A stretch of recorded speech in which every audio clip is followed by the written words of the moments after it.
Place to look at some of the effects and experiences the lockdown has had on our grandparents and if they perhaps need some more support. We'll see you for that in just a minute.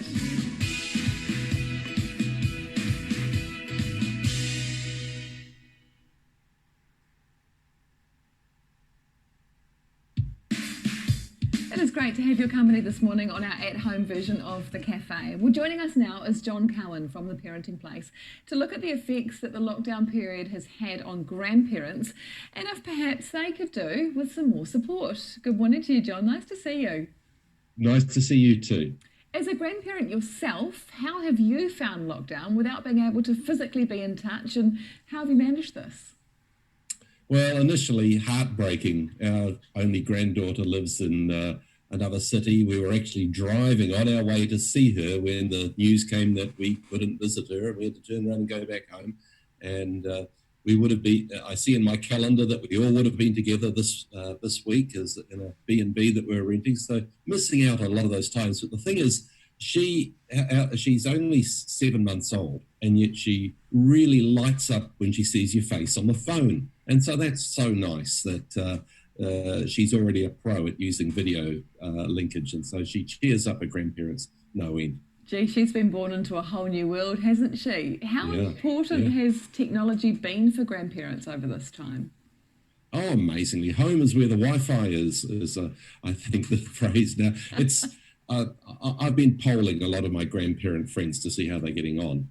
And they just love the technology. They say it's a pale imitation of the real thing. They realise that it doesn't quite make up for the hugs and cuddles you get in real contact. But it would be so much harder without the Skype and the Zoom calls and all the messages that are going through. It's really taking some of the sting out of lockdown.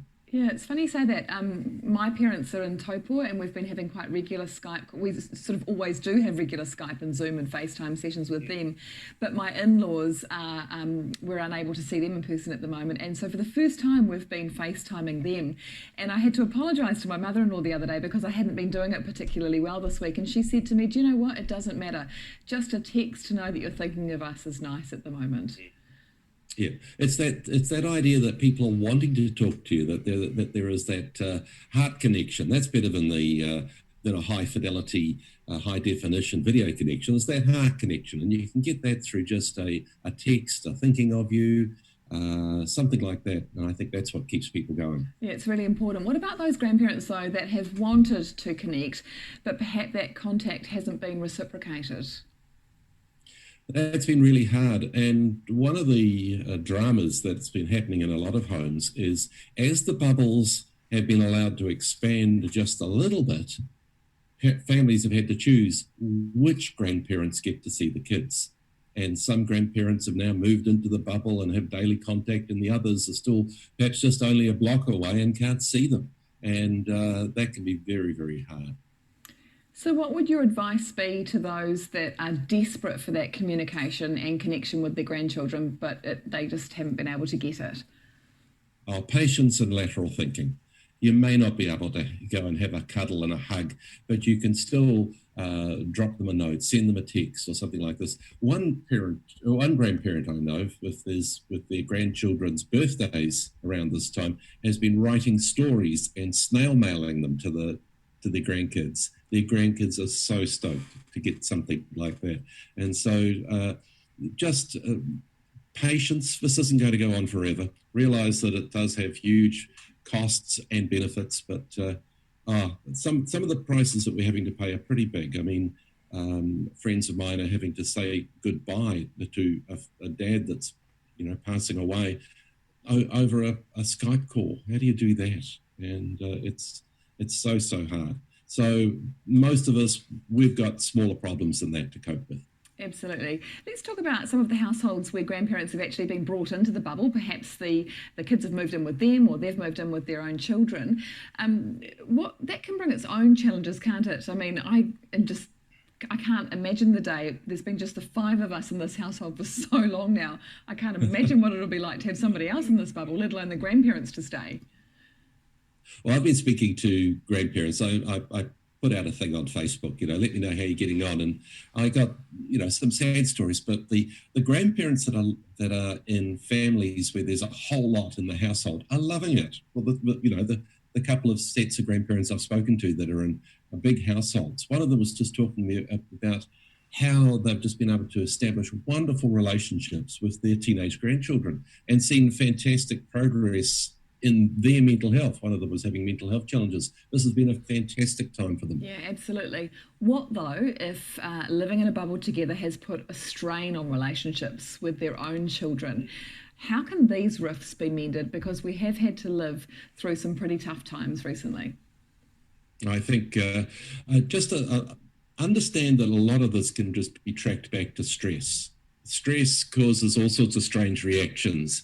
The response you may have got has been completely illogical, and you can see how you're completely right on this issue. You know what? It's got nothing to do with the right and wrongs of that issue. It's got far more to do with the fact that your son-in-law is about to lose his job and he can't make his next mortgage payment. It's that type of thing which is behind a lot of the arguments at the moment. So a little bit of stress, a little bit of looking beyond the presenting issue and saying, well, what's the emotional thing that's going on here? What's going on in their hearts at the moment? And I think when you try and do that, you'll find yourself changing the story in your head, and you'll be able to cut them a lot more slack, a lot more patience, and that's always a good place to start healing relationships. Yeah, absolutely. Another issue, though, for some parents has been that some grandparents have wanted to break the bubble. They've been putting pressure on to see their grandchildren. How should the parents deal with the grandparents on this? Oh, I think sometimes these grandparents need a jolly good scolding. I have heard of numerous stories of grandparents guilting their kids into arranging visits and things like this, and their children acting against their better judgment, have been giving in because grandparents still have a lot of sway, and so they need a bit of a scolding. I did hear from one friend that they said that they threatened to hide their father's car keys, and he said, "No, you're not," and he hid the car keys himself so that they wouldn't find them, and now he can't find his own car keys. He's hidden them from himself, and so that solved that problem. But that may not be the best solution. No, I think, I really have heard quite a few stories of grandparents being the bubble breakers, and you've got to realize we're paying sometimes a huge price to keep our older people safe. And come on, get with the plan. Yeah. It's worked.